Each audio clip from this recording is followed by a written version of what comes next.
los matemáticos solemos ser muy áridos, no sé si ustedes se han dado cuenta. Hay un contexto detrás de las matemáticas y especialmente detrás de la geometría que es muy importante. Y si yo no se los transmito a ustedes, ¿sí? Si ese, espérense, le va a salir la película. Si no se la transmito, es difícil que ustedes se las puedan, hay muchos profesores acá, se las puedan transmitir a sus alumnos. Y la mayoría de las matemáticas que se han construido durante la historia, no solo las matemáticas, la geometría, y quisiera decir en este sentido que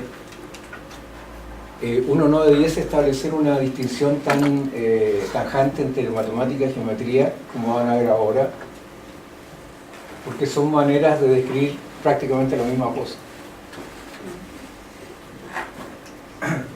¿A alguien se le ocurre o tiene alguna idea peregrina de por qué usamos matemáticas?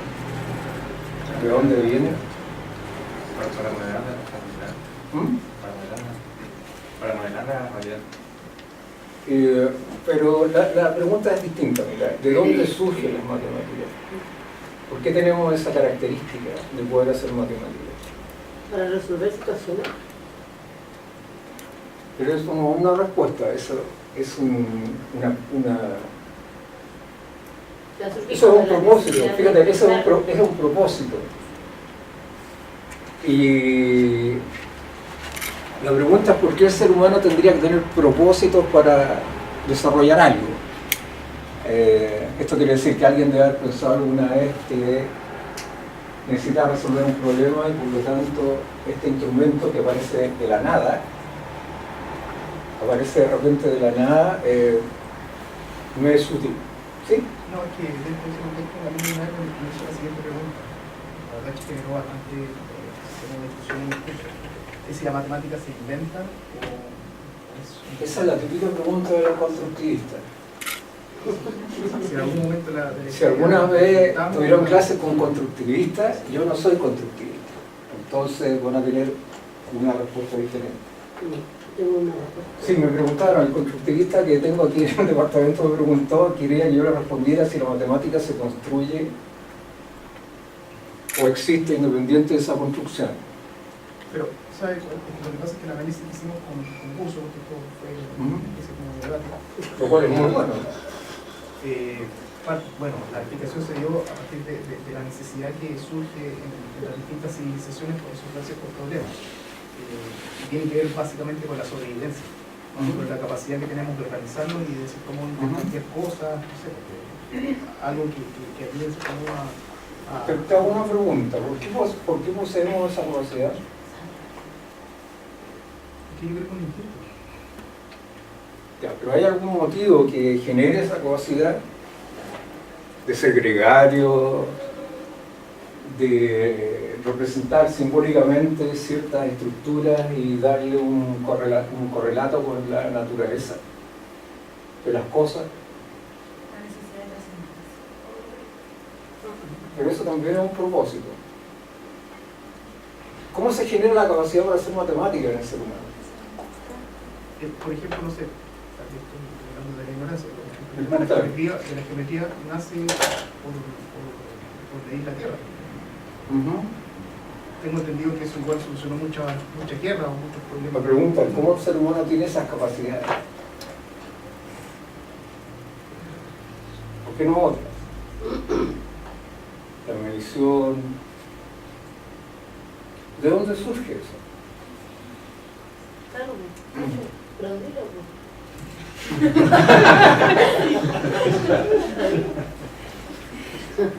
¿Por qué el ser humano es un ser matemático?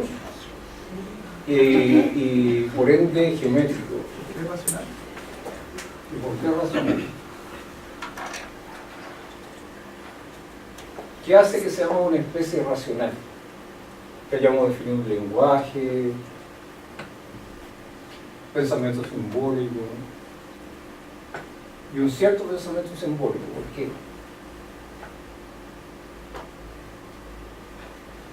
No es tan difícil. No, es que no sé si estoy bien, pero lo que pasa es que en algún momento leí a Maturana, Maturana. No, saquemos Maturana. Sí, pero es que lo define a partir de la emoción. Mm. Por ejemplo, ¿por qué el ser humano dice que por 2 puntos pasa una única recta? Porque existe una emoción detrás de ese constructo racional que me permite sentirme bien con eso. ¿Cómo sabe el ser humano distinguir entre cantidades? Sin saber nada de matemáticas. La observación, ¿no? Mira, el cerebro tiene una capacidad que se llama numerosidad. Sin saber nada de matemáticas, sabe distinguir entre cantidades grandes y cantidades pequeñas. Y de hecho, si uno hace un estudio neurológico, hay ciertas zonas del cerebro que se activan cuando veo grandes cantidades y pequeñas cantidades. De hecho, sin contar, podría saber que un grupo es de 5 personas, o no es más que 5 personas. Entonces, ¿dónde está el asiento de la capacidad del hombre para hacer matemáticas? En el cerebro. En el cerebro. O sea, el ser humano es un ser biológicamente preparado para acceder al mundo a través de este proceso. ¿Y qué hace que esto se produzca? Es que alguien le dijo al ser humano: tú vas a tener estas capacidades. Hay seres que se defienden en su medio, tú dijiste sobrevivir, de una manera diferente al ser humano. Por ejemplo, si tienes un microzoo que su relación con el medio es a través de la temperatura, seguramente va a tener una manera diferente a la del ser humano de moverse y expresarse en su medio. Y si pudiera desarrollar matemáticas o algo parecido, es probable que fueran diferentes a esta. ¿Qué es lo que hace que nosotros tengamos esta capacidad? ¿Qué es lo que hace que nosotros seamos lo que somos? Y no otra cosa. ¿Qué hace que cuando yo hago matemáticas, esas matemáticas me permitan efectivamente para describir la realidad, aparte del razonamiento? ¿Qué será? ¿Por qué llego a tener estas características? Que son las mismas que hacen que nos podamos movilizar con 2 piernas, erguidos, etc. ¿Por qué puedo hacer esto?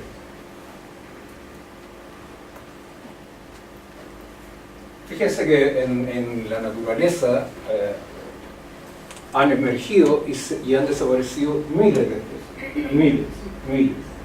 El ser humano es una más de ellas. Muchas más exitosas que nosotros.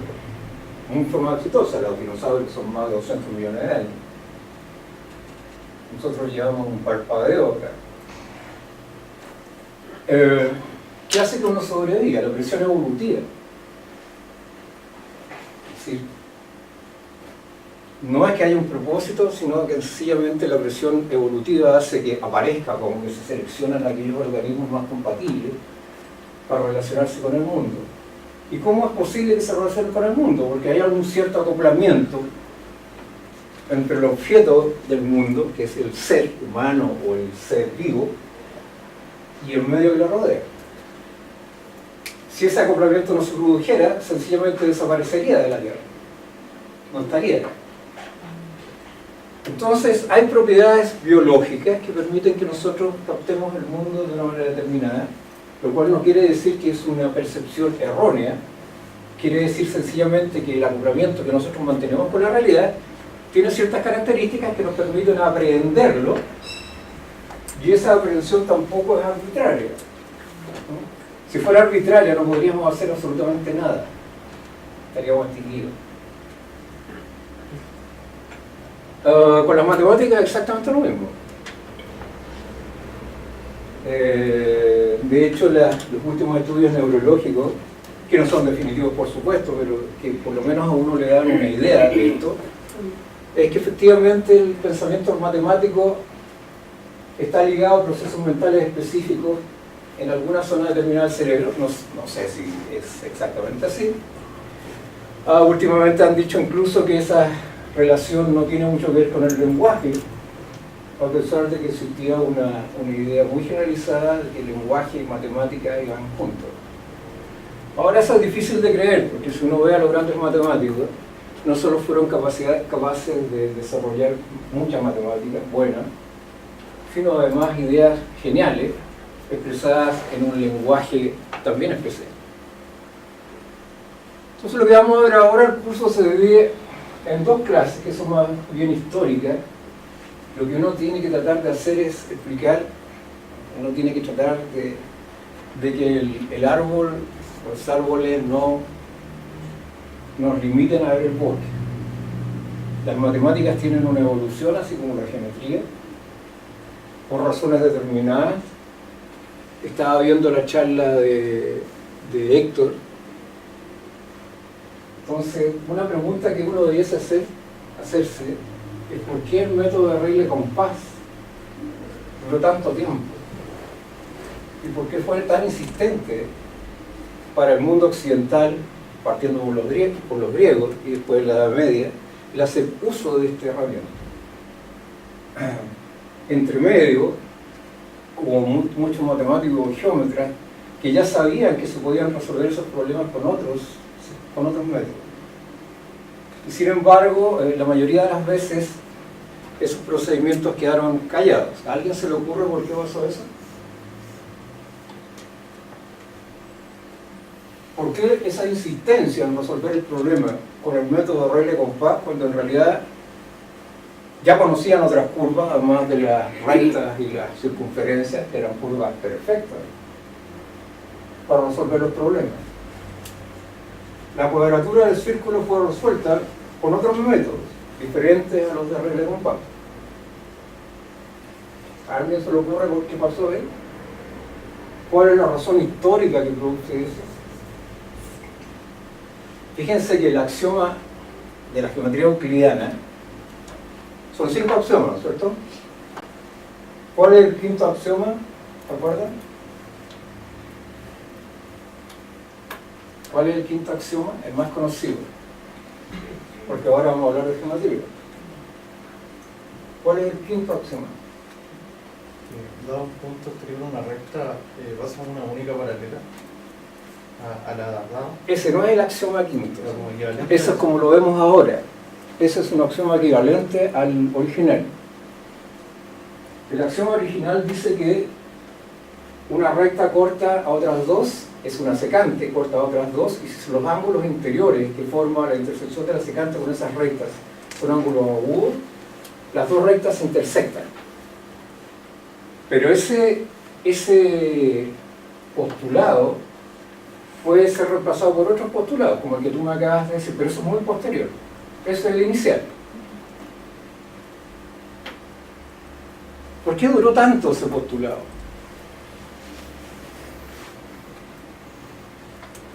Fíjense que ese postulado yo lo puedo reemplazar por otro.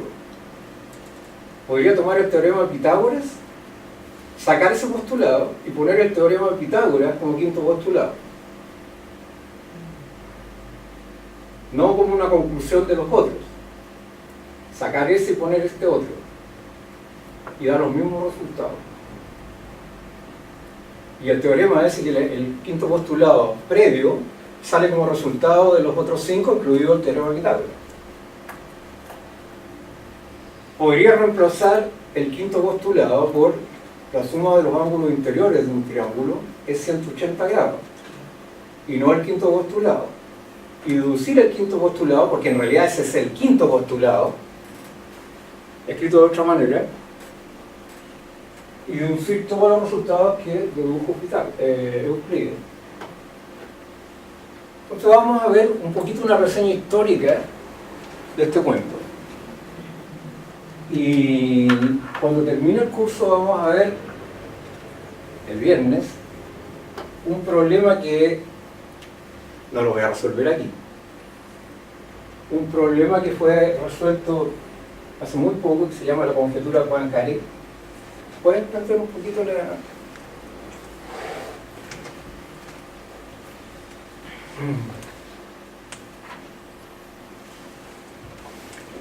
Fíjense, es un plano.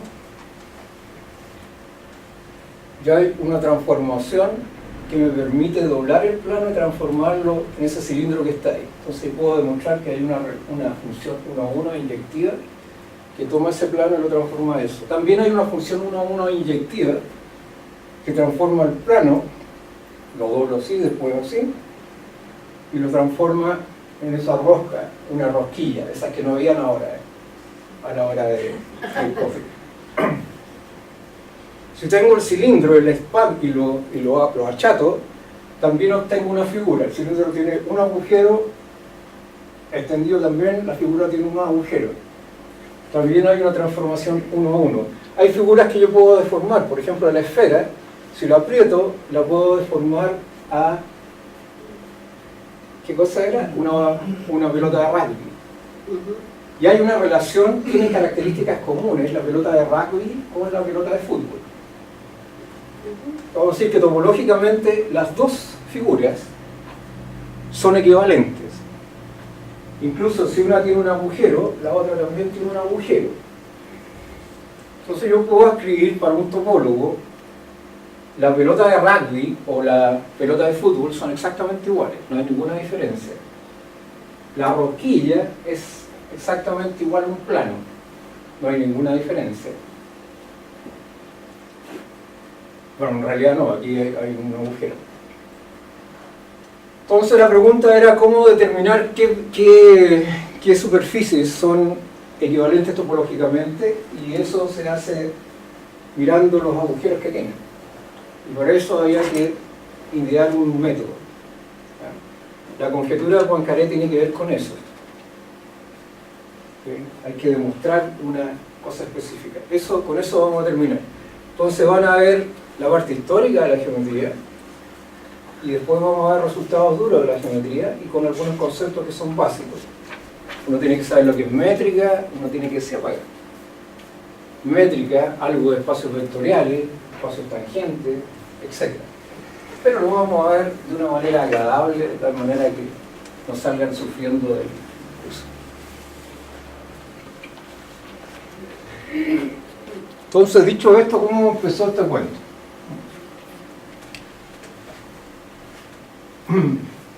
Como esto es geometría. Ahora la otra cosa es que uno piensa que la geometría no tiene nada que ver con el álgebra.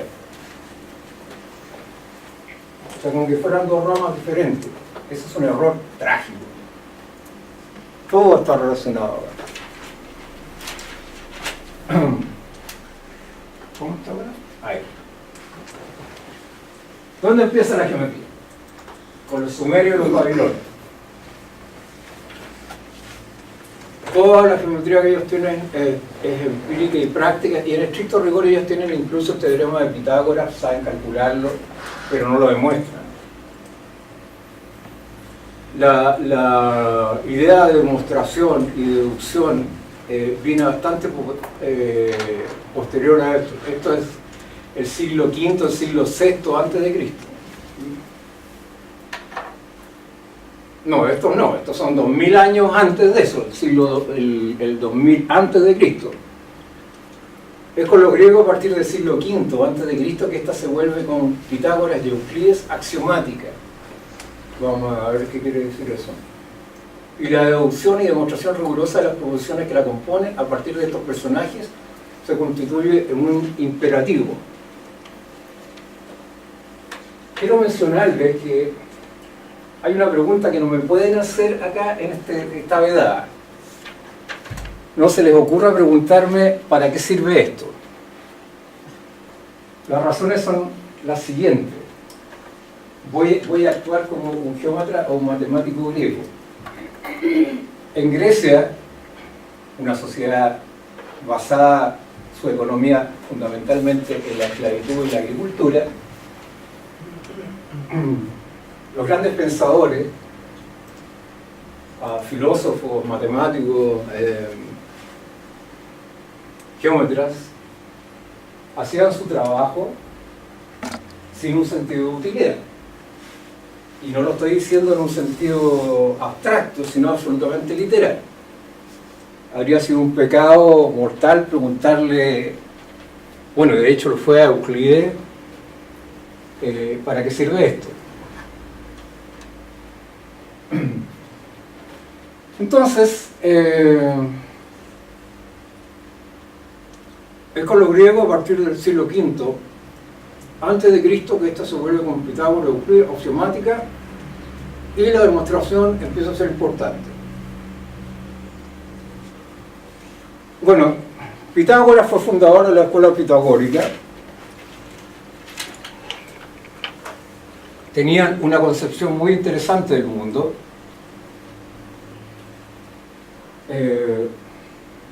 Los pitagóricos conocían los números naturales, el 1, el 2, el 3, el 4, y los racionales positivos, que eran las cosas que tenían la forma P partido por Q, donde P es un natural, parece que son positivos. El 0 no lo conocían, así que no podían dividir por 6.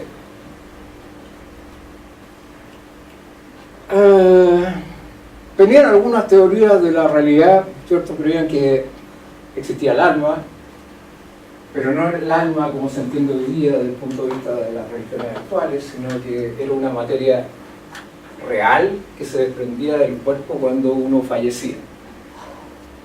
Y los números eran cosas reales.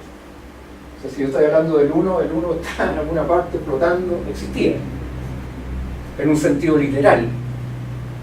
Y el mundo estaba construido a partir de esos números que yo les estoy definiendo ahora.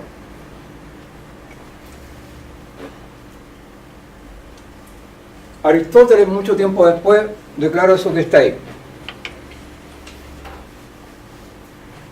Ahí ya estamos hablando del siglo IV. Dice, los llamados pitagóricos se dedicaron a las matemáticas y fueron los primeros en hacerlas progresar, y absortos en su estudio creyeron que sus principios eran los principios de todas las cosas. Ellos construirán el universo entero a partir de los números. De acuerdo a esta idea, los números son cosas en sí. No son las cosas que ustedes tienen escritas en el cuaderno. El universo es número. El pitagórico Filolao afirmará que todo tiene un número y sin número nada puede conseguirse. Ese orden matemático fue asumido como subyacente a todo fenómeno en un sentido totalizado. Fíjense, 10 era el mejor de esta entidad, el mejor de los números, porque la suma de los primeros 4 daba 10. Eso me recuerda a los adivinos que hay ahora que ven en la televisión, que a uno le suman cosas, la edad con el año de bautizo o cualquier cosa, y le predicen el futuro, ¿no? Algo de eso hay. En este sentido, su concepto de número se reducía a lo que hoy conocemos como racionales positivos. Los pitagóricos no conocían el cero ni tampoco tenían concepto de números negativos.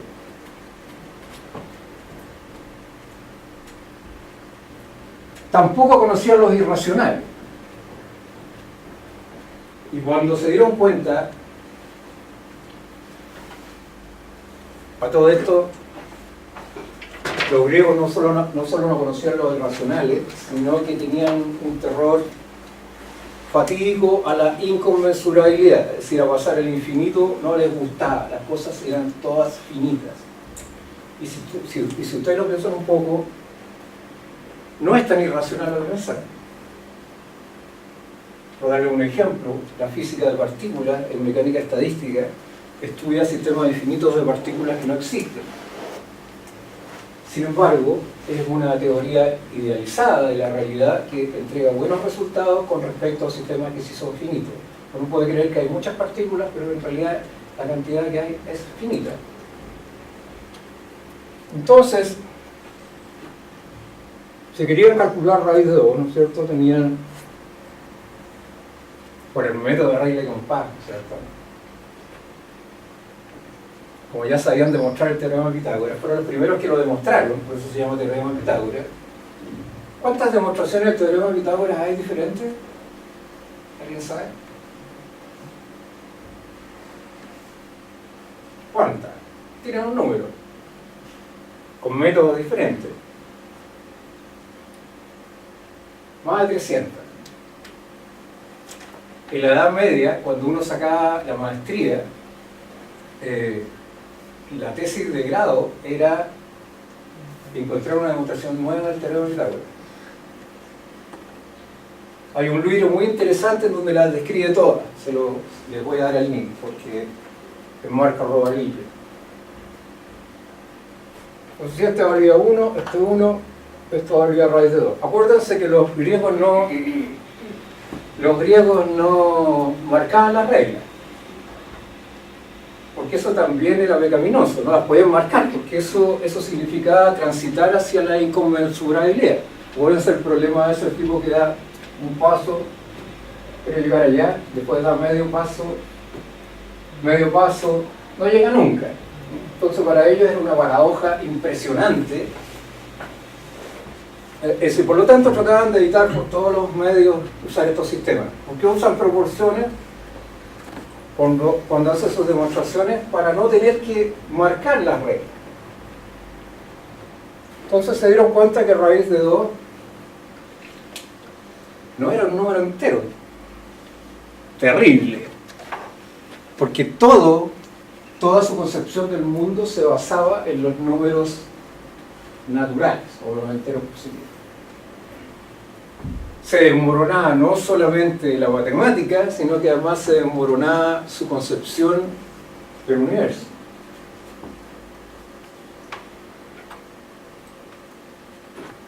Entonces dice, bueno, Proclo es un personaje que recoge ya pasado el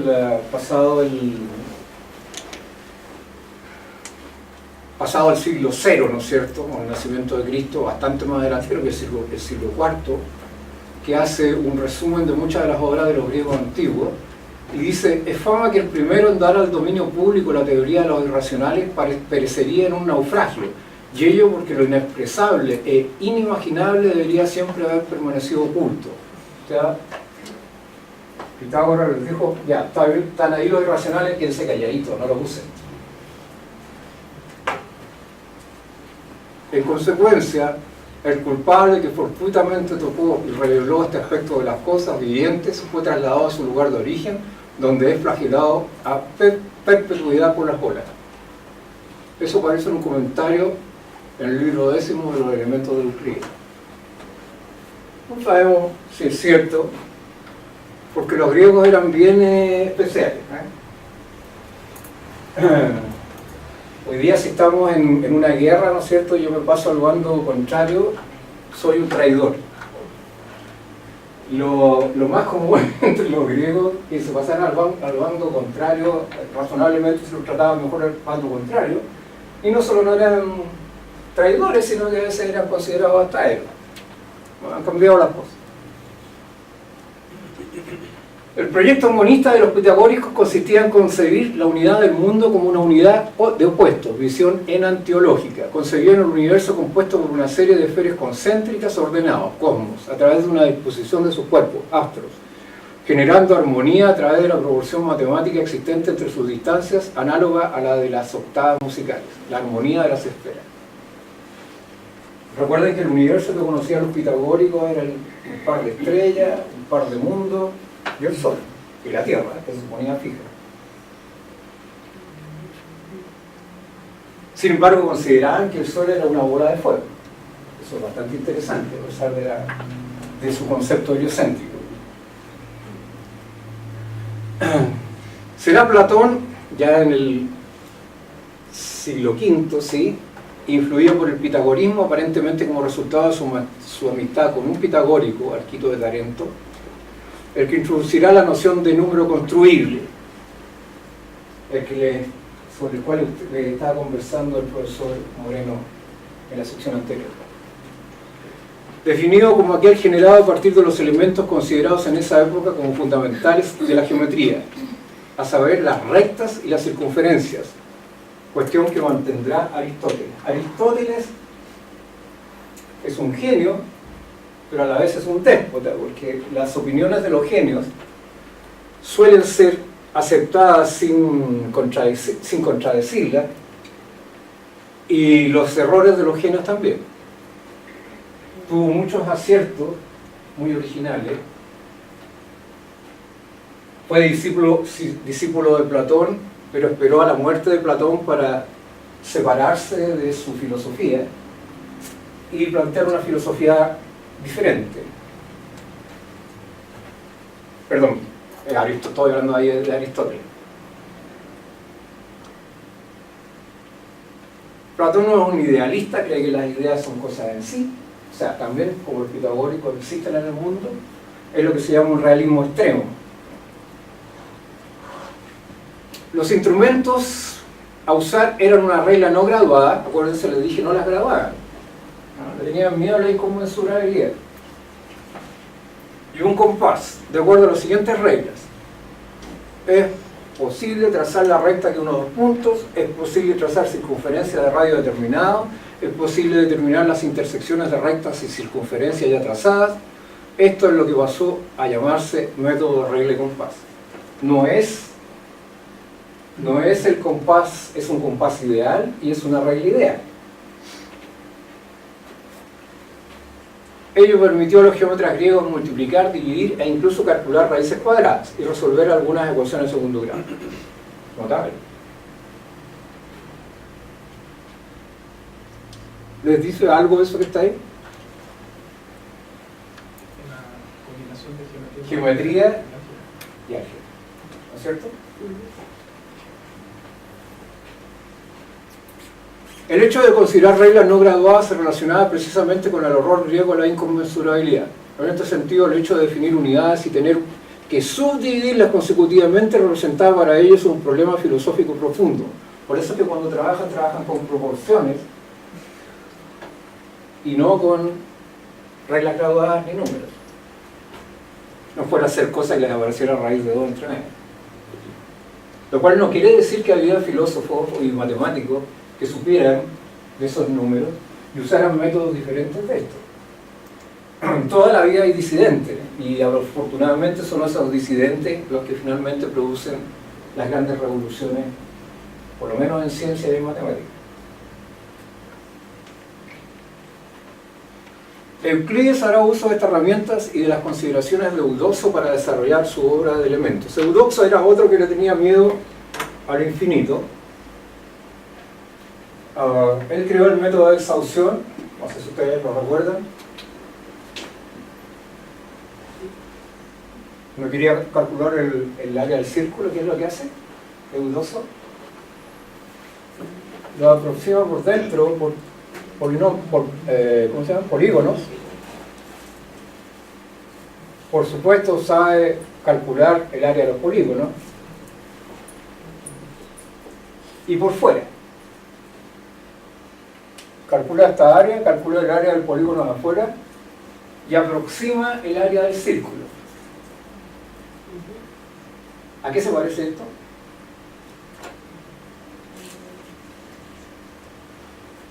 ¿A qué se parece esto? Esto va a aproximar por abajo y por arriba un área. Integral. O sea, Eudoxo es el papá de las integrales. De hecho, usando este sistema, pudo aproximar pi, acotarlo por arriba y por abajo. Notablemente. ¿Por qué no pasó al infinito Eudoxo? Los lados de los polígonos.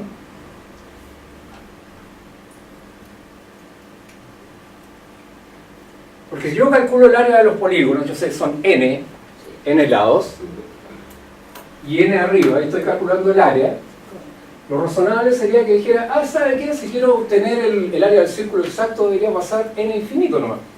Acuerdo por arriba, con los polígonos de arriba, con los de abajo, eso es integral. Y después paso a infinito y debería obtener la igualdad. ¿Por qué no lo hizo? ¿Alguien me puede decir por qué no lo hizo? Por miedo a la Por miedo. Por miedo. Por miedo. Su teorema, sus resultados son aceptados porque son finitos. El número finito de pasos para los griegos es fundamental. El método de regla y compás, ¿qué exige para resolver el problema? ¿Cuántos pasos? Finitos. ¿Qué sentido tiene tratar con regla y compás? Imagínense. Tratar de resolver un problema con un número infinito de pasos. Estaría toda mi vida calculando curvas, rectas. No terminaría nunca. Por eso era tan caro para los griegos el sistema de Rayleigh-Montagu. Bueno, este caballero es muy importante, ¿eh? Eudoxo en realidad lo vamos a mencionar mañana porque tenemos que hacer otra cosa. Y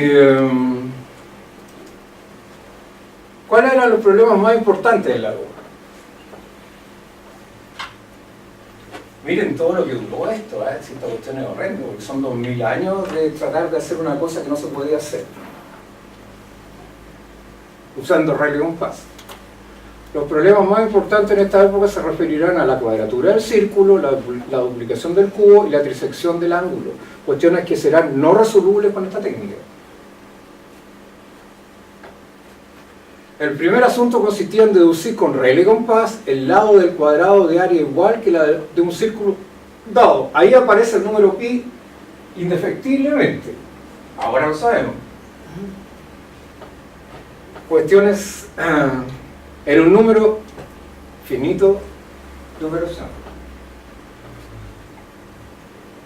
De respecto a esta cuestión, en el siglo V a.C., Hipócrates de Quíos determinó la cuadratura de una especie, de un tipo especial de lúnula, figura obtenida mediante la intersección de dos círculos por medio de esta estrategia, que es una lúnula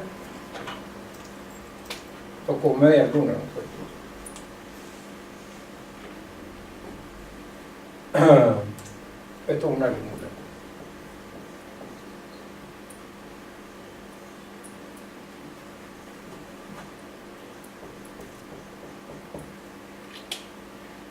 ¿Cómo lo pudo hacer usando Rayleigh-Montagu? Bueno, había algunas en los que el área de la lúnula coincidía con áreas de rectángulos o de triángulos, pero eso había que demostrar. Respecto a esta cuestión, en el siglo V a.C. lo determina, pero el problema general de las lúnulas, o sea, si tomo cualquier lúnula, es imposible de resolver con el método de Rayleigh-Montagu. Se puede resolver algunos simples, pero no todos. Es claro, como siempre hay alguien más avispado, que muchos en el mundo griego intuyeron que estos problemas eran insolubles con el uso exclusivo del método de Rayleigh-Montagu. Su solución requería del concepto de curvas mecánicas, que ya era conocido, pero era rechazado por el mundo geométrico de esa época. Sin embargo, algunos, los irreverentes, lo usaban y calculaban cosas, lo cual implicaba sustituir la estrategia inmóvil de las proporciones introduciendo la geometría del movimiento. Es decir, uno creaba curvas haciendo girar otra curva respecto de una inicial. De esta forma, con el uso de la denominada trisectriz de Hippias, nombrada más adelante la cuadratriz, Dinóstrato realizó la primera cuadratura del círculo. ¿Qué pasó? La bisectriz no es construible con Rayleigh-Montagu. Y por supuesto, recibió críticas de los geómetras de su tiempo. Dijeron, ¿sabe qué? Agarra su demostración y ya se. Pero era correcto. Vi que el profesor Moreno les mostró el cálculo raíz de 2.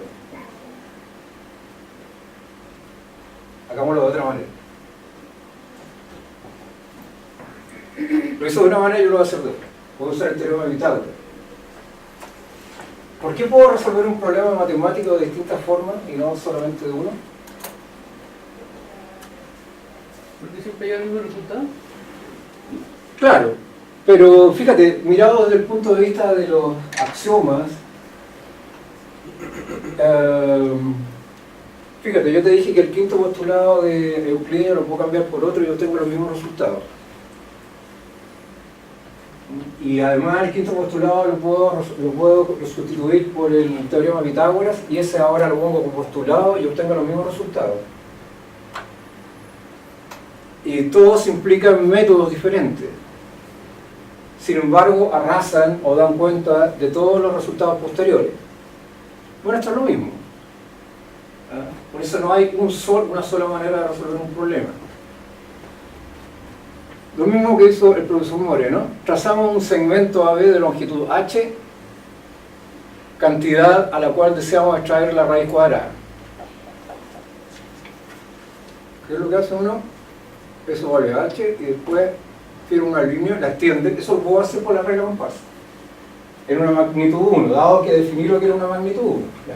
O sea, el griego dijo, 1 nomás, con eso me quedo, no voy a poner un medio. O 0,2610, no. ¿Ok? Y después, con este diámetro que está aquí, trazo una semicircunferencia. ¿Está bien? Y elijo un punto cualquiera. Yo quiero calcular la raíz de h. Pero calcular la raíz de h. Entonces mido, bueno, estoy suponiendo que h es menor que 1 más h. Entonces elijo un punto cualquiera aquí, de tal manera que esto mida h. Y aquí subo la perpendicular hasta que corta el círculo. O sea, obtengo, ¿cuántos pasos dice?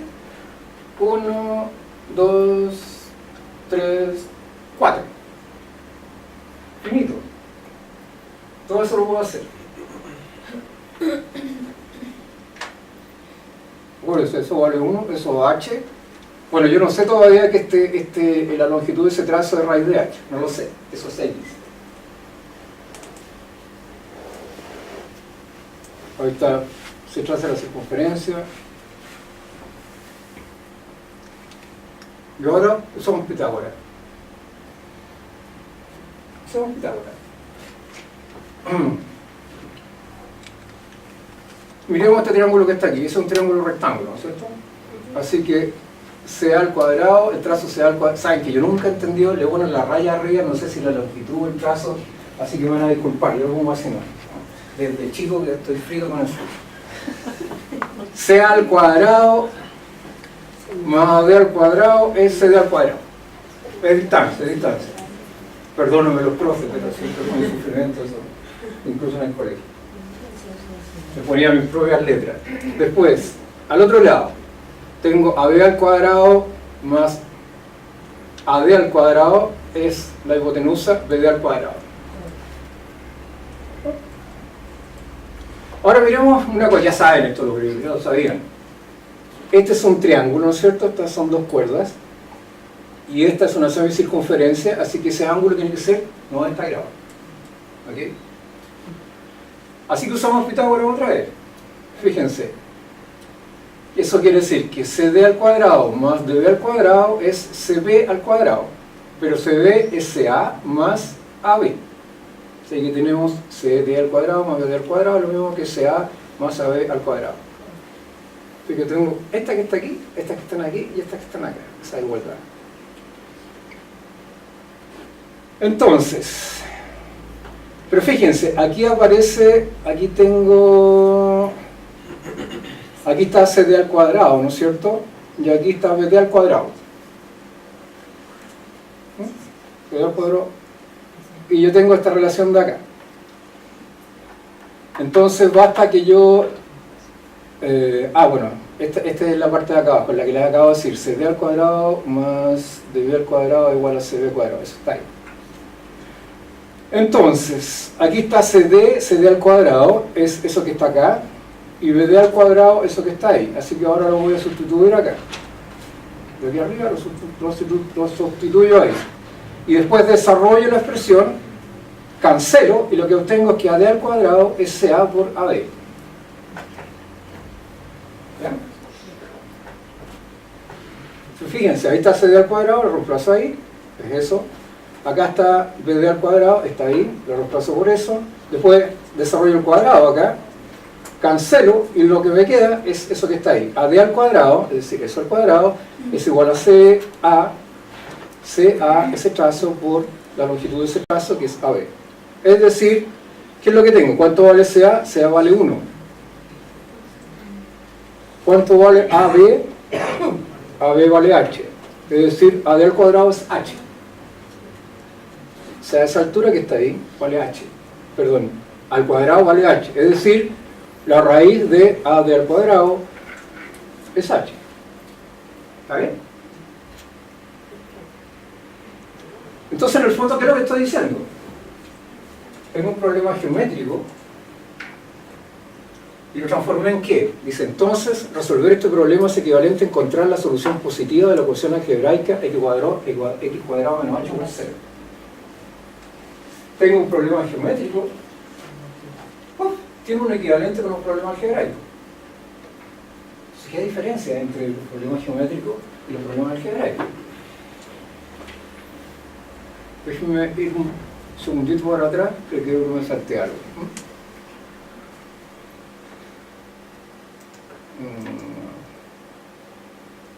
Espera un segundito. Muy bien. Entonces, fíjense, esto pasó mucho después. Esto es Persia. Esta cuestión quedó ahí fija, ¿no es cierto? ¿Qué cosas podía calcular con el... ¿Qué cosas podía calcular con el método de Rayleigh-Compás y qué cosas no podía calcular, no podía? Esto es en el año 1048. Año 1048, después de Cristo. Todavía estamos con el problema de la Rayleigh-Compás. Omar Khayyam, que además de ser un poeta, era un astrónomo y un brillante geómetra y matemático, que ya sabía, intuía que había cosas que no se podían resolver con el método de Rayleigh-Compás, señaló, a propósito de lo que acabo de decirles ahí, quien quiera que piense que el álgebra es un sistema de trucos para obtener los valores de incógnitas, piensa vanamente. No se debe prestar ninguna atención al hecho de que el álgebra y la geometría son a varianza diferentes. Los hechos del álgebra son hechos geométricos que están demostrados.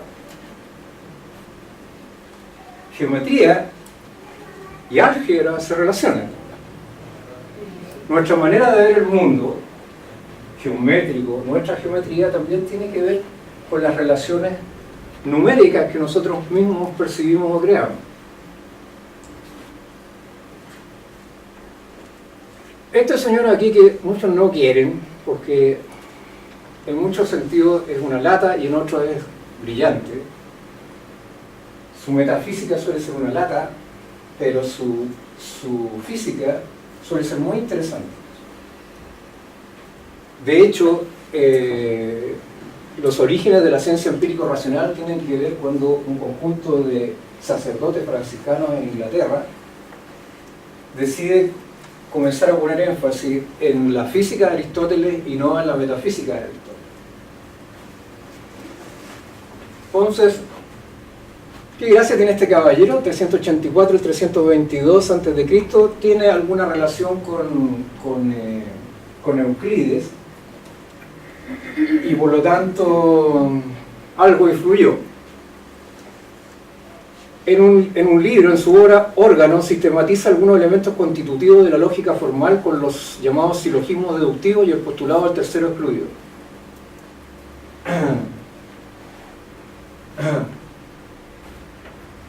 Estamos hablando de lógica.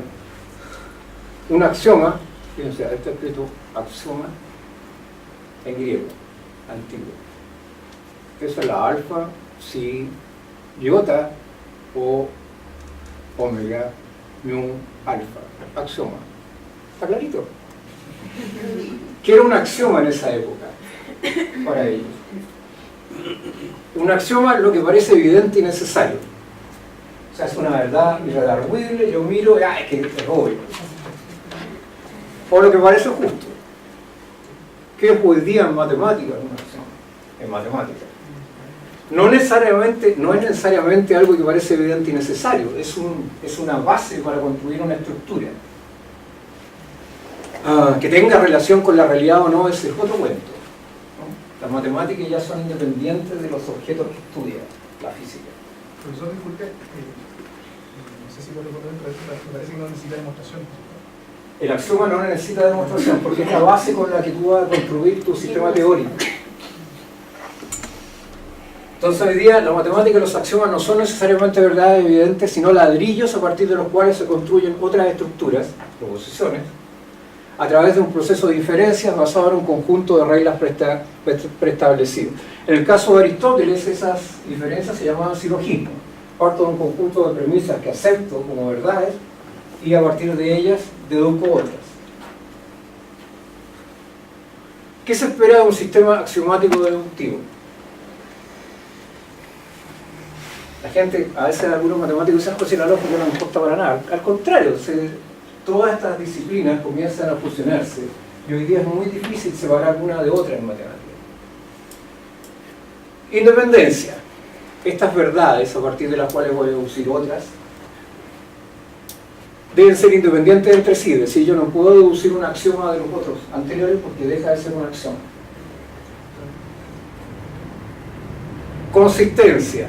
Imposibilidad de deducir un teorema que resulte contradictorio con algún axioma. Si deduzco un teorema que es contradictorio con un axioma, quiere decir que estoy mal. Okay. Completitud. Posibilidad de determinar el valor de verdad. Bueno, este es un tipo de lógica, una lógica formal. Posibilidad de determinar el valor de verdad, verdadero o falso, de toda proposición deducida a partir del conjunto de axiomas. Hoy día sabemos que cuando uno tiene un sistema axiomático que tiene ciertas características en matemáticas, siempre va a existir al menos una proposición indecidible, que es verdadera pero que es indecidible desde el punto de vista de los axiomas. Eso se llama el teorema de Gödel. Siempre va a haber una que lo haga. Y si yo tomo esa proposición y la incluyo en el sistema de axiomas, el sistema de axiomas sigue siendo válido. Algunos axiomas de la lógica proposicional que se usaban en la época. El principio de contradicción. Eso, si eso es una proposición, ¿no es cierto? P y no P es siempre falsa. O sea, no se pueden cumplir las dos simultáneamente. ¿Okay? O es una o es la otra. Esto que parece trivial, no lo era. Principio del tercero excluido. P o no P es siempre una proposición verdadera. O es P o es no P, no hay un tercero, no hay otra alternativa. Llegamos a Euclides, a pesar de que ya lo nombré mucho. Esta en realidad es una idealización de Euclides y la foto de este es un cuadro. Tengo que poner los créditos porque si no me pueden joder. No sé si Euclides era exactamente así. Los elementos de Euclides, que es el libro básico que ustedes enseñan, si ustedes les tratan de enseñarlo alguna vez a un niño con los elementos de Euclides, no va a aprender nada. Porque son terribles. Si uno agarra los elementos de Euclides, es de una complejidad tan grande que resolver el problema más simple se transforma en una tortura. Y lo más probable es que quienes sean sus alumnos terminen odiando la geometría. Esa es la verdad. Pero las cosas han cambiado y por lo tanto existen métodos pedagógicos para demostrar estas cosas y afortunadamente no tenemos que recurrir a Euclides, como tampoco tenemos que recurrir a los principios de Newton para estudiar física. Entonces, el libro consta de 465 proposiciones, 372 teoremas y 93 problemas. El libro del 1 al 4, denominados pitagóricos, para que vean que eran importantes, es la geometría plana, las propiedades de los triángulos y paralelogramos, el teorema de Pitágoras, la circunferencia y los polígonos. Del quinto al sexto, la proporcionalidad y semejanza de polígonos. Del séptimo al noveno, los denominados aritméticos, teoría del número, divisibilidad, primos, perfectos, etc. Los números son entendidos como segmentos, acuérdense. Décimo, la clasificación de los irracionales. No es el estudio de los irracionales, es clasificarlo. Geometría del espacio, poliedros, esferas, etc. Finalizan con los 5 poliedros regulares, importantes para la escuela platónica. Cuando uno construye un sistema axiomático, primero tiene que construir un sistema, esto va a ser un sistema axiomático. A partir de ese sistema axiomático van a deducirse un montón de conclusiones, ¿cierto? Axiomas, teoremas, proposiciones, etc. Algunas definiciones, son bastantes más, pero un punto es lo que no tiene partes. Parece como circular eso. Como que no dice nada. Un punto es lo que no tiene partes. Pero así está en griego. Una línea es una longitud sin anchos. Elementos, libro 1, definiciones 2. Una línea recta es aquella que yace por igual respecto de los puntos que están en ella. Me perdí. Una superficie es lo que solo tiene longitud y anchura. Una superficie plana es aquella que yace por igual respecto de las líneas que están en ellas. Pueden darle esta definición a sus alumnos. Son rectas paralelas las que, estando en el mismo plano y siendo prolongadas indefinidamente en ambos sentidos, no se encuentran una a otra en ninguno de ellos. Esto es importante. Vamos a quedar aquí hasta la definición. Define lo que es ángulo, ángulo complementario, después, etc. Pero todo eso lo conocemos, ¿cierto? Los 5 postulados. Aquí, estos son los que nos van a cumplir. Los 4 primeros no hay problema. Dados 2 puntos, se puede trazar una recta que los une. Cualquier segmento puede prolongarse de manera continua en cualquier sentido. Están definidos los segmentos, ¿no?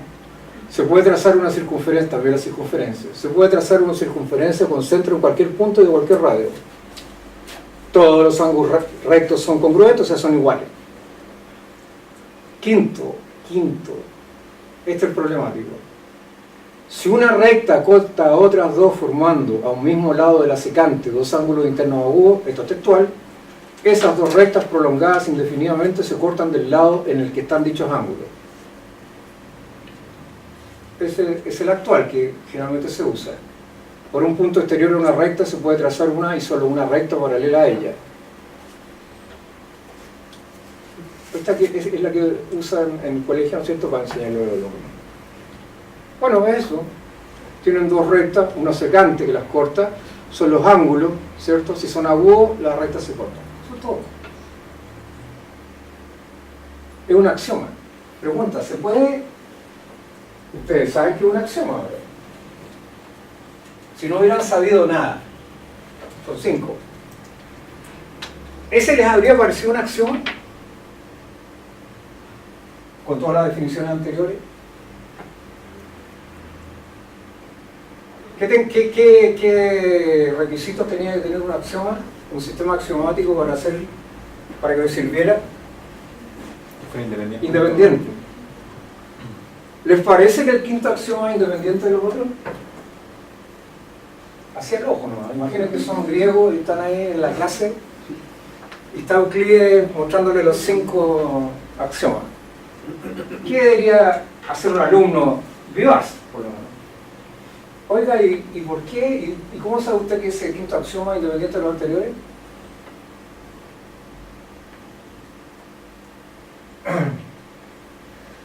¿Saben cuántos años estuvieron preguntando eso? 2200.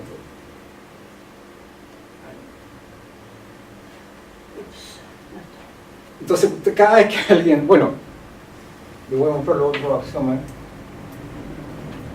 El mismo Euclides parece haber tenido dudas acerca de la independencia del quinto postulado, axioma postulado, respecto a los 4 anteriores. Las 28 primeras proposiciones las demostró sin usar el quinto axioma. Son muchas más, pero las dejó de lado.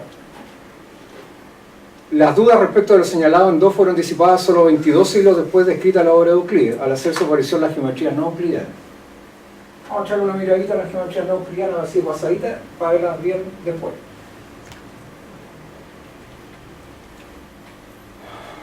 Bueno, oiga, esto lo saqué, lo copié rápido porque ahí está la doctora. El Mineduc tiene un montón de cosas subidas en la plataforma que sirven de clase, ya no tenía idea. Bueno, esto que se deduce de los 5 axiomas anteriores puede sustituir el quinto axioma y sigue siendo válido el sistema axiomático de Euclides. Esa es la producción de la suma de los 5 ángulos, ¿no es cierto? Esos A, B, C son los ángulos, este igual a este, y ese igual a ese, así que ángulo X igual a ángulo A, ángulo Y igual a ángulo B, Además este es un ángulo extendido, así que x más c más y es 180, y si reemplazo estos valores acá me queda a más b más c igual 180. Súper simple. Ese, agarro el quinto axioma de Euclides, lo coloco en mi sistema axiomático y me da los mismos resultados. Incluso voy a obtener el resultado este del quinto axioma, que ahora va a ser un teorema y no un axioma.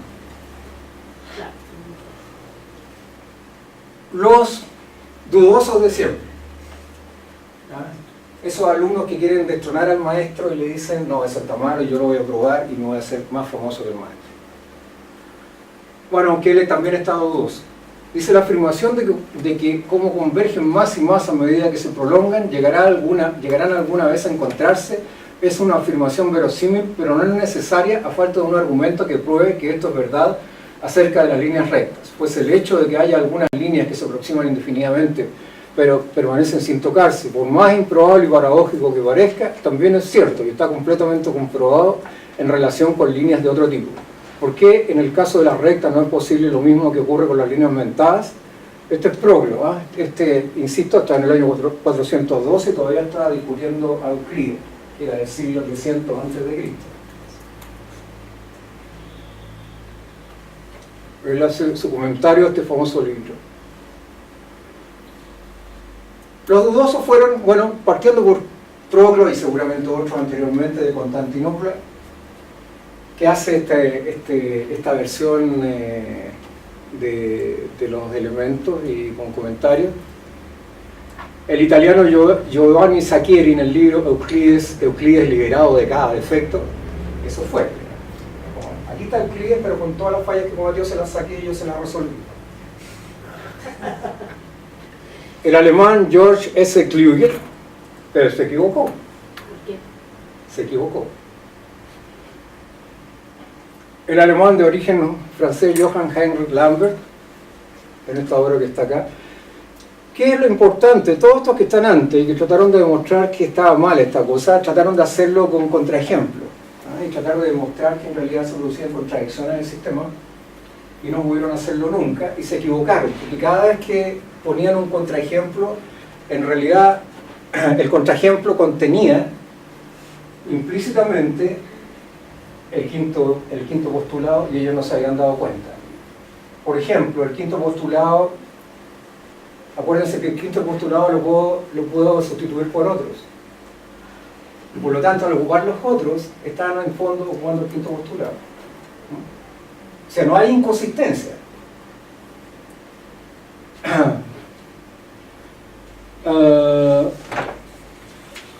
Sin embargo, este caballero hizo una cosa importante, y de aquí va a cambiar la perspectiva que se tiene del quinto postulado. Él trató de probar el quinto postulado por contradicción. Entonces, ¿cuál es la lógica de la regla para demostrar la contradicción?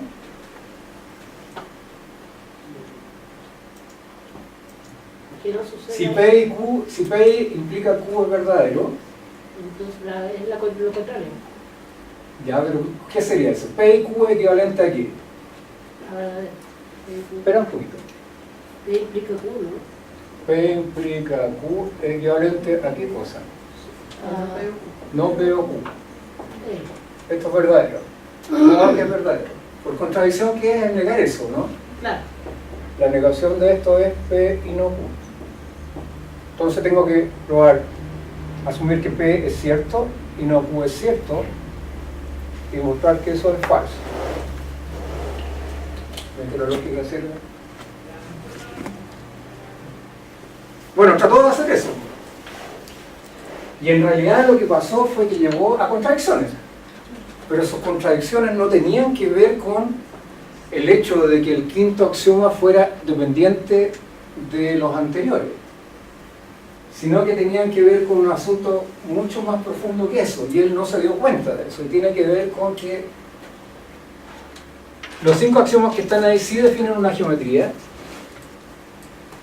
pero eventualmente existe la posibilidad de que yo los modifique y genere otras diferentes. Lamentablemente, no sé si sería por la época o por su propia afán de tratar de demostrar, a como diera lugar de que el quinto axioma era dependiente de los anteriores, de sus conclusiones y de sus observaciones, finalmente nunca concluyó eso y hubo que esperar bastante tiempo más para que eso pasara.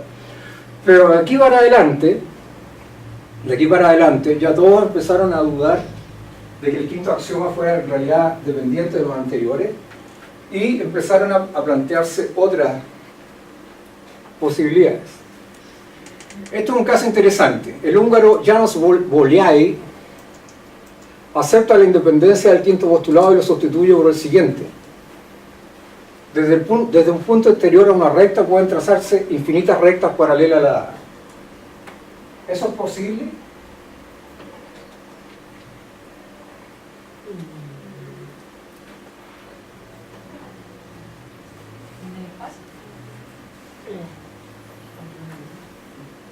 Mi pregunta es si eso es posible. Acuérdense que la geometría euclidiana tiene características bien especiales. El quinto axioma impone ciertas características. ¿Cómo conocemos la geometría euclidiana? La geometría plana. Claro. Tú lo dijiste. ¿Qué pasó con este caballero? Tuvo resultados muy notables, ¿eh? Y su padre era amigo de Gauss. Entonces, los resultados que obtuvo, era un militar además, ¿eh? El padre era matemático, para que vean que de tal palo tal astilla.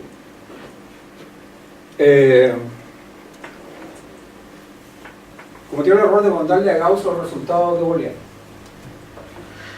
¿Qué creen que respondió Gauss? El Bolyai estaba feliz con esto, ¿eh? Había descubierto algo espectacular. Acuérdense que sacara el quinto. Acuérdense que el señor Euclides era una eminencia y que el quinto postulado era algo sagrado, ¿verdad? Así como las demostraciones con Rayleigh Compás. Todavía. ¿Qué creen que respondió Gauss? El príncipe de las matemáticas. ¿No? Le respondió algo así como, bueno, pero si esos resultados yo ya los conocía. Tendría que felicitarme de mí mismo. Pero hablando en serio. Notablemente Gauss nunca publicó los resultados y después en una carta, mucho tiempo después de que esto pasó, hizo una acotación donde dice que no las presentó por el no tener las críticas de los kantianos para que vean que la filosofía se mezcla con las matemáticas, porque los kantianos, que dominaban en esa época desde el punto de vista filosófico, insistían en que la geometría euclidiana era intrínseca a la naturaleza y por lo tanto no querían tener problema. De cualquier forma, hubiese sido una o la otra, es rara la posición de Gauss tomando en cuenta que era un genio matemático. O no conocía en realidad las geometrías no euclidianas y quiso arrogarse el privilegio de haber sido el primero en encontrar estas contradicciones, o sencillamente no tenía mucho valor como para defender una idea que era correcta. En cualquier caso, no es bonito. En cualquier caso, el padre de Bolyai, a la muerte de él, lamentablemente murió antes que el padre, publicó los resultados. Bolyai se desmoronó después de que informaron esto y por lo tanto no publicó ninguna cosa. Lo hizo el padre después y eso sí causó un gran impacto. Y el matemático y geómetra ruso Nikolai Ivanovich Lobachevsky, siguiendo las ideas de Bolyai, fundó lo que pasó a llamarse la geometría de Gorboy. Quiero decirle que la introducción de las geometrías, estas que están allá, igual que la derrota, entre comillas, del método de Rayleigh Compás para resolver problemas geométricos, fue una batalla cruenta en realidad, perdón, que duró mucho tiempo. Y la introducción de las geometrías no euclidianas fue un logro del pensamiento humano y además un esfuerzo inaudito. Cada vez que publicaban algo, pasaban 20 años para que estas cosas salieran a la luz. Antes de publicarlo, los molestaron harto. Así que no es una cosa que aparezca de repente. Sin embargo, y en el año 1826, otro matemático importante, Bernard Riemann, creador de la geometría riemanniana, que hoy día no es tan cara, que es parte de la teoría de la relatividad, va a desarrollar una geometría diferente, cambiando el quinto postulado. ¿Por qué postulado creen que lo cambió? El postulado de Euclides decía que si por un punto y una recta se puede pasar solamente una paralela, ya que era el equivalente al que yo les dije anteriormente. Bolyai dice desde un punto exterior a una recta pueden trazarse infinitas rectas paralelas a la dada, infinitas. ¿Cuál sería la otra posible geometría? Sustituyendo el quinto axioma. Lo contrario, porque la infinita recta es como lo inverso. ¿Y cuál es lo inverso? Como el recíproco. ¿Y cuál es el inverso? Que nunca se cortan. No hay rectas paralelas. Entonces, Riemann concebió una recta en donde no hay rectas paralelas. Esa va a ser la llamada geometría elíptica. ¿Por qué se llama elíptica una? Y la otra parabólica es un asunto que vamos a ver más adelante cuando hablamos matemáticas. Más matemáticas. Una geometría hiperbólica, por ejemplo, con un punto exterior a una recta. A ver, ¿cuál es el problema aquí?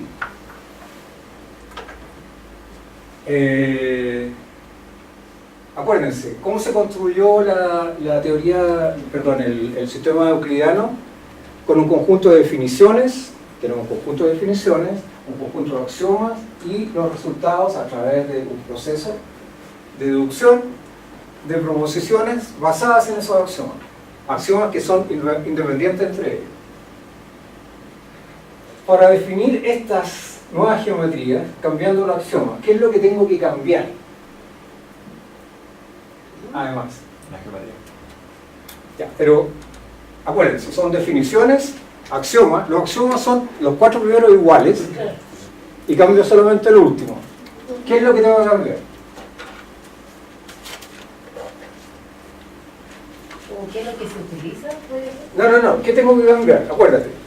¿Cómo era? Tengo definiciones, tengo axiomas, tengo mi sistema axiomático, un sistema finito, y tengo teoremas. La hipótesis con la tesis. Lo único que cambié de estos axiomas que están acá es uno. Es uno.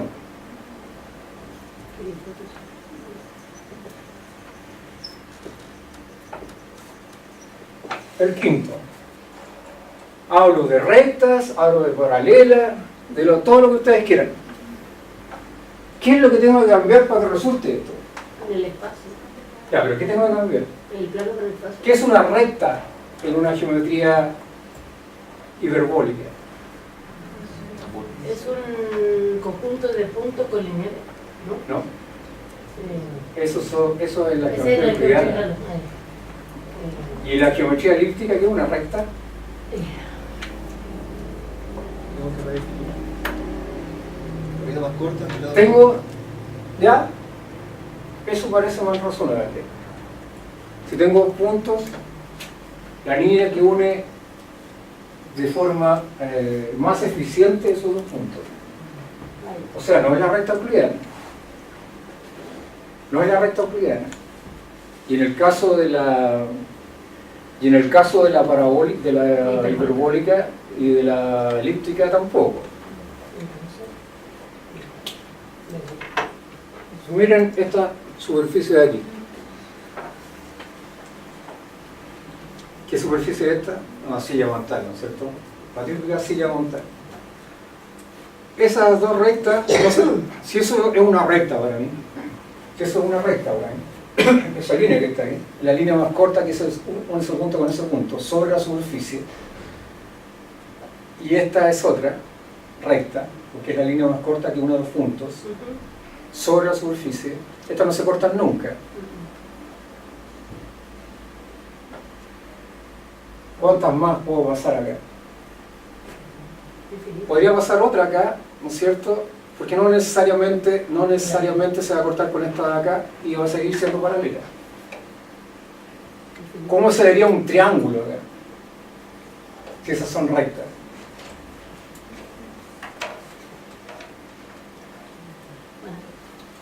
Acuérdense, las rectas ahora no son las líneas euclidianas, son las curvas que hacen el camino más corto entre un punto y otro. Eso se llama geodésicas sobre una superficie. Entonces, fíjense, estoy en este punto. ¿Qué es un triángulo? Uno tengo 3 puntos, los 1 es el triángulo de la geometría euclidiana, ¿no es cierto? Bueno, y la recta es la línea más corta que uno de 2 puntos en la geometría euclidiana, ¿sí? ¿Aquí cuál es? Si voy de aquí a acá y de aquí a acá, eso es un triángulo. ¿Cuánto valdrá la...? Si yo defino tangentes, aquí puedo definir un ángulo, un ángulo, un ángulo. ¿Cuánto creen que valdrá la suma de esos ángulos? Si bien la misma definición 180, ¿no? Fíjense. Voy a definir el ángulo así. ¿Ya? Estoy en la esquina, son así. Pero me voy a ir, como ya sé integrar, derivar, calcular gradiente y todas estas tonteras.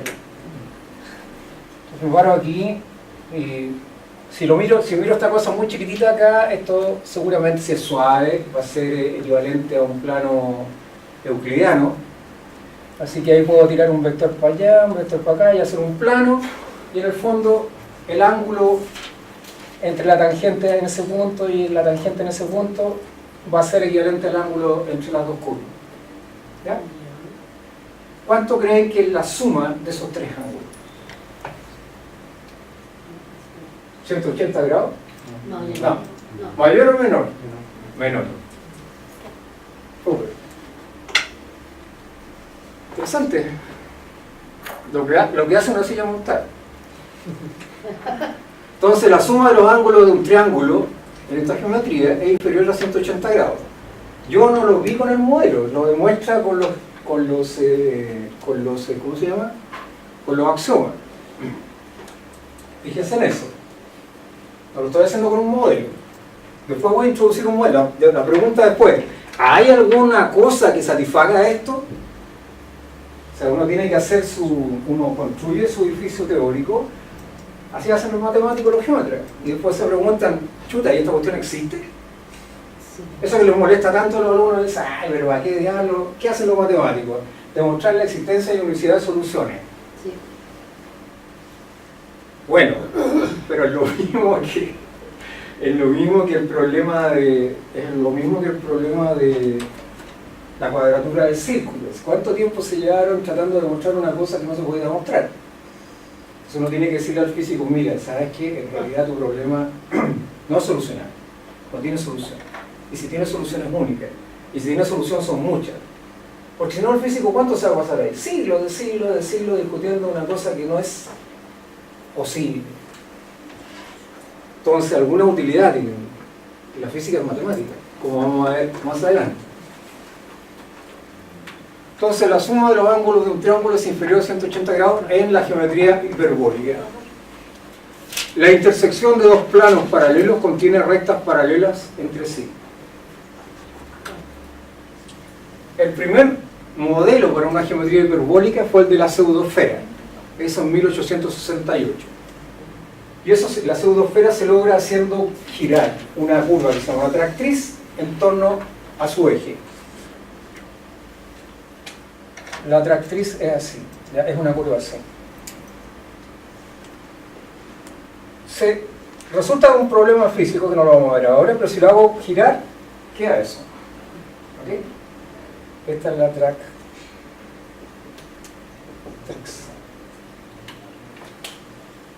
Entonces, fíjense. Bueno, es fácil ver, ¿no es cierto? Si uno hace un triángulo, aquí un triángulo es una cosa así, hacia hasta arriba, hacia abajo, cumple las condiciones que uno necesita verificar. Claro que hay otras curvas que uno puede medir aquí y es un poquito más difícil demostrar las hipótesis, pero sigue siendo razonable. ¿Ya? El trabajo es bastante arduo, complicado, no es simple.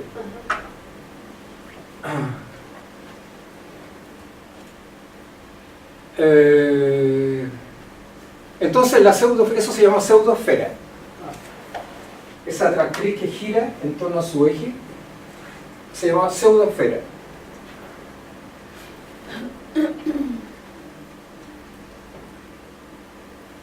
Un punto es un punto de la pseudoesfera.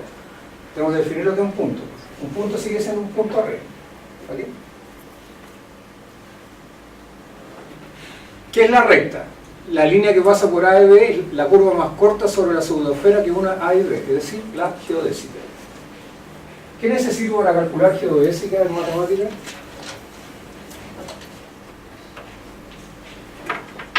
Las geodésicas son eso.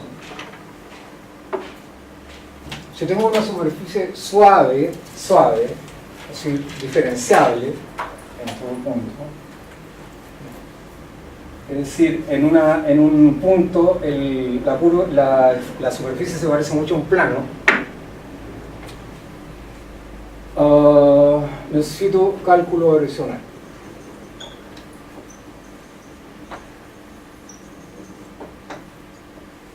O sea, necesito haber desarrollado herramientas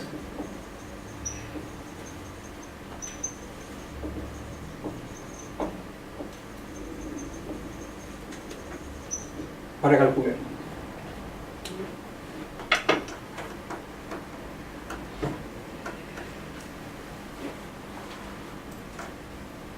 Entonces la distancia entre dos puntos es la longitud de la línea que los une. O sea, de la geodésica que los une.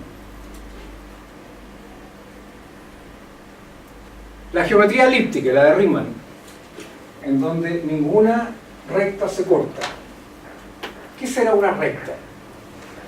Por ejemplo, un ejemplo de una geometría de Riemann elíptica.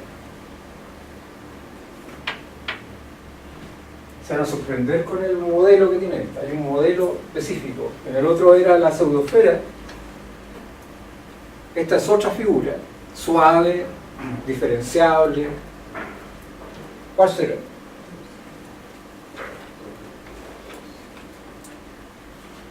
Y tengo que definir las geodésicas van a ser las rectas. Y no todas las geodésicas, sino que ciertas geodésicas.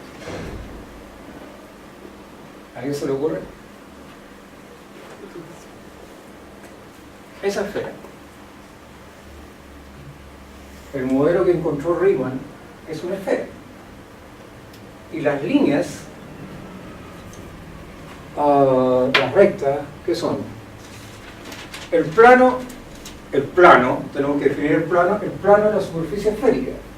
El plano en el caso de la pseudoesfera era la pseudoesfera misma. El punto ahora es un par de puntos diametralmente opuestos a la esfera. ¿Por qué?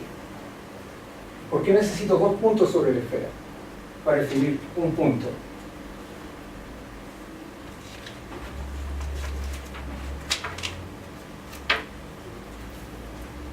Mire, le voy a adelantar algo. Las rectas aquí son meridianos. Son todas las líneas que pasan por los ecuadores, cada cuadro. Esas son las líneas, ¿cómo se llama? Son las geodésicas máximas sobre la esfera. Esos son solamente meridianos, no los paralelos. Entonces, ¿cómo defino un punto? Una recta. ¿Cómo puedo definir una recta? Un punto y una dirección. ¿Sí? Si tengo un punto por dos puntos, un punto y una dirección. Una vez que lo definí, la recta está fija. Si yo quisiera definir esta... para definir acá el meridiano, necesito colocar al otro lado un punto en el lugar exactamente contrario, de tal manera de que mi meridiano quede absolutamente... Bueno, en realidad son dos puntos porque pasa por acá. Este punto y este punto de acá. O sea, pasa por el polo y por el punto que yo me di. ¿Ok?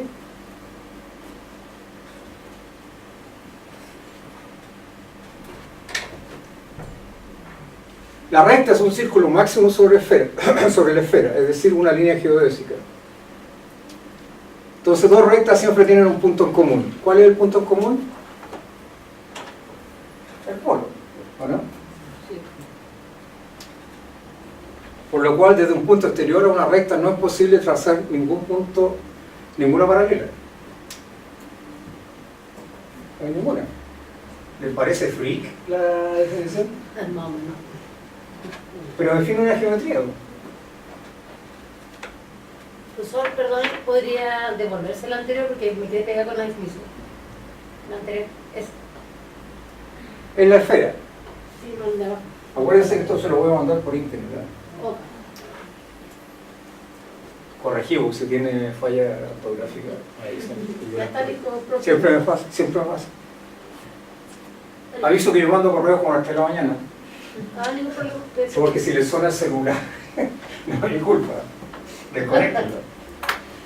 Listo, gracias. Ya, que duermo.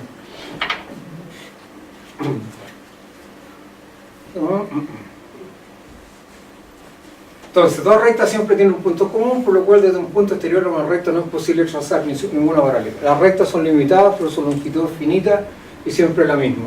¿Y cómo es la suma de los ángulos ahora? No disfruto bien.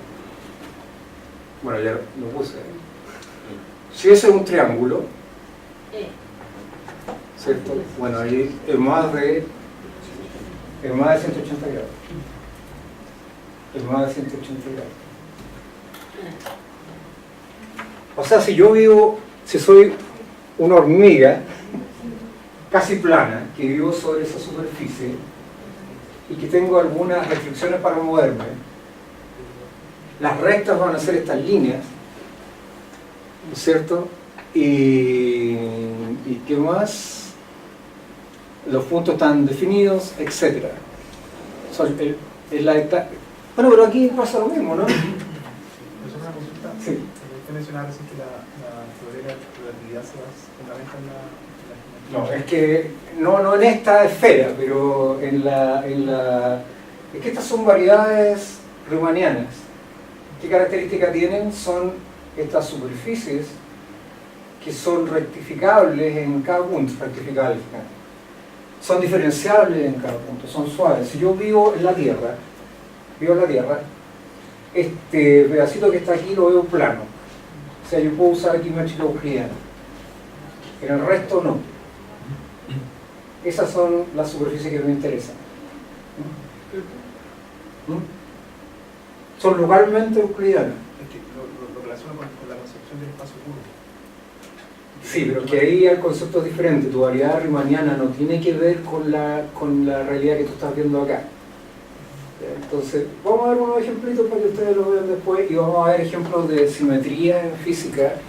Vamos a tener que ver un poquito de teoría de grupos, pero muy simple para que entiendan cómo se usa. Física de geometría.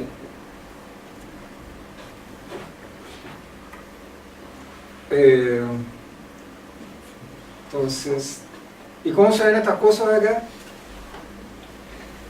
Ahí están. Esa es la geometría euclídea, la geometría hiperbólica y la geometría elíptica. Los triángulos se ven de distintas maneras. ¿Por qué puedo calcular ángulos? Porque, insisto, en el puntito esto es absolutamente congruente con un plano. Este es un plano, este es un plano. Así que si este es infinitesimal y mido ahí un ángulo, puedo medir como si lo estuviera midiendo en un plano. Eso es todo.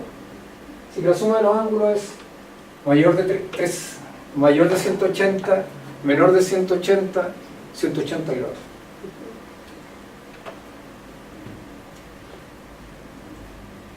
Entonces pregunta, eso es otra cosa. ¿Qué vamos a ver en el curso de Guevara? Me falta decirles algo, cómo se desarrolló el cálculo infinitesimal, integral, la teoría de la medida, para que tengan una idea general. Y después vamos a meternos un poquito en cuestiones matemáticas más cortas. Vamos a ver lo que es una distancia, porque alguien me dijo acá, la distancia entre dos puntos. Bueno, hay que tener herramientas para medir esa distancia y para eso nosotros necesitamos definir una métrica. Y la métrica debe depender de dónde estoy viendo, cómo mido. Si estoy restringido a una esfera y mi mundo es una esfera y no veo nada más, tengo que restringirme a la geometría de la esfera y por lo tanto la distancia más corta entre dos puntos, que aquí es la recta, es una geodésica que yo puedo calcular. Si vivo en un espacio hiperbólico, la distancia entre dos puntos es una geodésica. ¿Qué fue lo único que tuve que hacer aquí? Variar el quinto postulado de Euclides. El resto de los postulados son iguales. ¿Qué cosa hay diferente? La definición de recta, la definición de punto, etc. Pero, si yo defino la recta, como alguien me dijo, como la distancia más corta entre dos puntos, ni siquiera tendría que hablar de recta, de línea euclidiana, y bastaría hablar de eso. La defino como eso en las tres geometrías, y los cuatro primeros axiomas son equivalentes. Los cuatro primeros axiomas son equivalentes. Porque no estoy haciendo referencia a ninguna geometría en particular, a ninguna. ¿Se dan cuenta, no?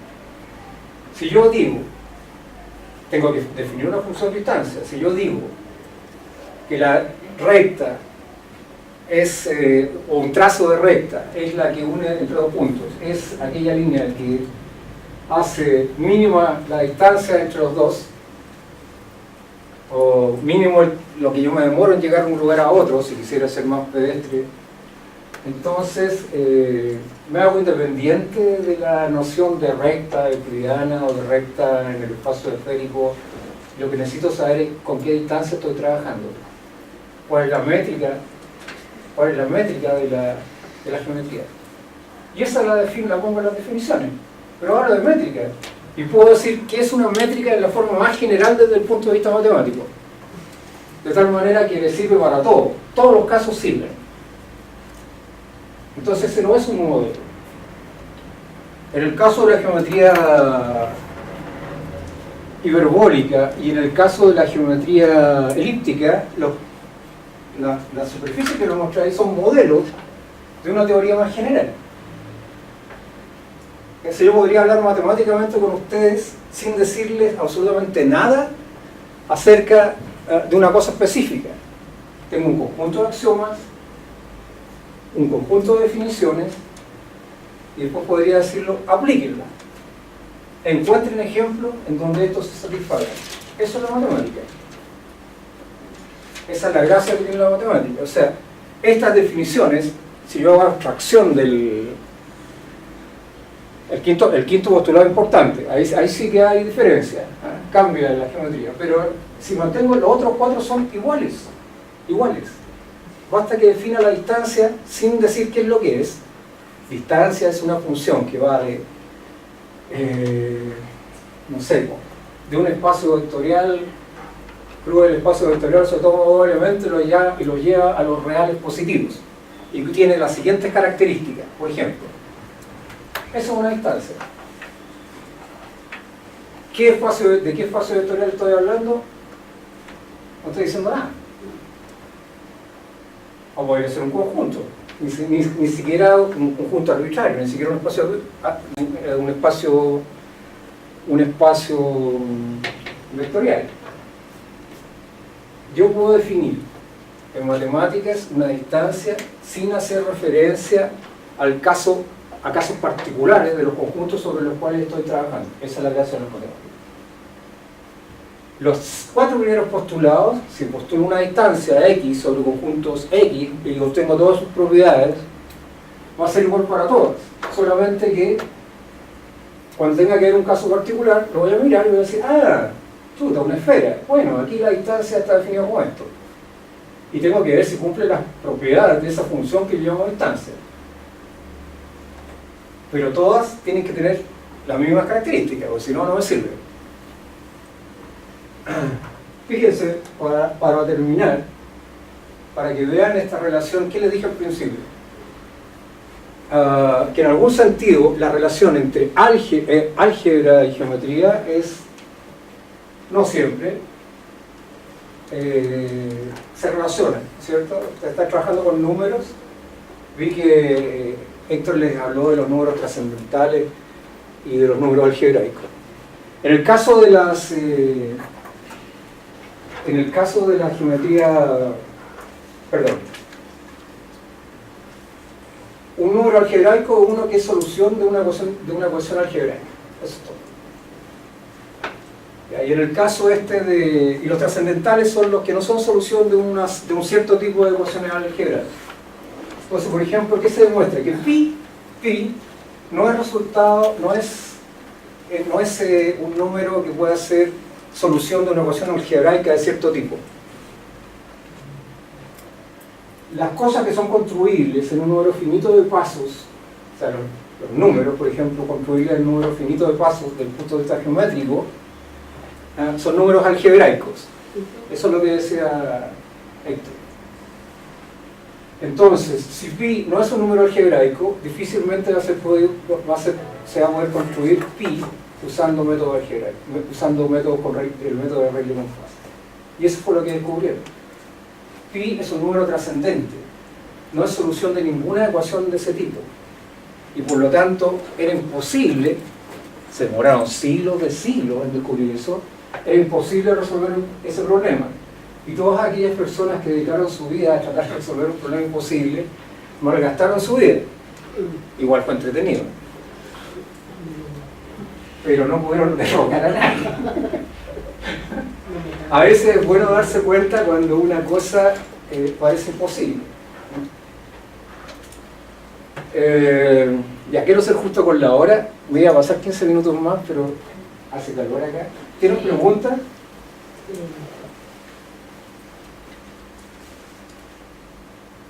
Después de la clase próxima, la tercera, ya nos vamos a parar en un mundo más matemático. Que siga retomando este tema interesante sobre ti mañana, comenzando eso y después continuando con nosotros. Mira, les voy a mostrar algo de pi, pero mañana tengo que explicarles cómo se genera el cálculo infinitesimal, porque si ustedes me lo acaban de decir, si yo no defino las distancias, dificultosamente voy a poder definir métricas. Claro. Y para definir métricas, en este caso, necesito saber diferenciar. Es una herramienta imprescindible. Ningún descubrimiento científico, ni en las matemáticas, ni en la física, ni ninguno, es espontáneo. Toda la gente cree que el cálculo diferencial es una cosa que crece como callampa de repente porque a alguien se le ocurrió. Ni siquiera una teoría de la relatividad. Esos son mitos. Existen un montón de descubrimientos previos y de aproximaciones previas. La teoría de los indivisibles de Cavalieri aproxima mucho lo que es la noción de infinitesimal, y la diferencia en tiempo es notable. El método de exhaustión de Udoso es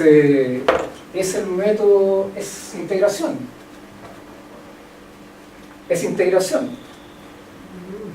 Pero necesitan siglos para darse cuenta de qué es eso. O sea, Udoso inventó la integración antes que todo el resto. ¿El otro que tiene demostrarlo era más porfiado? No, es que a Udoso le decían, no, pero mira, quédate hasta n nomás, porque no te puedes pasar el límite, porque si te pasas el límite entramos en una cosa no deseada, no nos gusta, no te lo vamos a publicar. Aquí el número de pasos es finito, ¿no? Entonces aproximaban. A veces la gracia de la ciencia y la desgracia es que a veces nos quedamos pegados en cosas por conservadurismo, y a veces hay que dejar un poquito que la mente... La gracia de la matemática, vamos a aceptar un poco una pequeña digresión, es que les permite, como lo dijo aquí un premio nacional cuando vino, crear mundos que aparentemente no son útiles en el sentido griego, y sin embargo casi todas las cosas que han sido desarrolladas en matemáticas hoy día son usadas en amplias disciplinas, o sea, en otras ciencias. Hay ciencias que no se desarrollan a partir de la matemática. La teoría de la evolución no es una teoría matemática de la realidad, pero eso tiene que ver con la observación. Pero finalmente uno se da cuenta que en el nivel de progreso que estamos es muy difícil que alguna disciplina, incluida la evolución, se desligue totalmente de la matemática. Es una manera humana de ver el mundo, pero no porque seamos solamente humanos, sino porque esa relación es correcta en el sentido que nosotros somos producto del acoplamiento nuestro con el medio, y por lo tanto reflejan algo del medio. O sea, no es que nos imaginemos los números como los pitagóricos y esta sea una especie de... no es la armonía de las esferas, sino que nuestra propia biología está diseñada, no me carga la palabra diseñada porque, insisto, parece a propósito, tiene capacidades para desarrollar esta herramienta y la mejora socialmente. Es decir, la matemática es una capacidad que está incorporada a la biología, esta capacidad de desarrollar matemática, pero además se construye socialmente. ¿Okay? Y no es arbitrario tampoco lo es la geometría. Así que uno siempre va a encontrar aplicaciones después, a pesar de que puede que no. ¿Saben por qué no le...? Con esto termino. Me acordé que la razón por la que los griegos no usaban, tenían estas escuelas, no trabajaban, te lo digo al tiro. ¿Sí? No trabajaban todos, los esclavos trabajaban para los señores, digamos, y los campesinos. La mayor cantidad de guerras, de levantamientos populares durante la antigüedad fueron guerras campesinas por la tenencia de la tierra. Hubo también levantamientos de esclavos importantes, pero en Atenas existían dos tipos de personas, los ciudadanos y los libres. Los libres eran menos que los ciudadanos, porque los ciudadanos tenían derechos, entonces uno podía ser libre pero no ciudadano y tenía ciertas garantías. Los que desarrollaban toda esta escuela en general no trabajaban en trabajos manuales, pero eran considerados indignos. Y también era indigno, como era un trabajo, recibir algún tipo de retribución. No me pregunten cómo digan, pero era indigno recibir una retribución por el trabajo que hacía, porque era un trabajo. Entonces, no hubiesen una vez Euclides, un alumno creo que le dijo, no sé, estas cosas son mitos al final. Y yo que saco de esto, estaba en clase, entonces que saco de esto y le dijo a su esclavo, mira, pásale 3 monedas para que tenga algún sentido el que se quede aquí. Pero en realidad ninguna de las cosas que hacían los griegos está pensada en términos de utilidad, ¿no? Es una manera de pensar el mundo absolutamente distinta a la nuestra. Aquí ahora es absolutamente al contrario. ¿Qué saco de esto? Y si no, no lo hago. Las matemáticas son para aprender el mundo, ¿no? Le voy a dar una visión nueva de la realidad. Yo creo que eso es lo que les va a aportar. Y no solamente la matemática, es decir, la cultura en general. Les quiero agradecer que estén en el curso, vengan mañana, tendremos nuevas sorpresas y más galletas.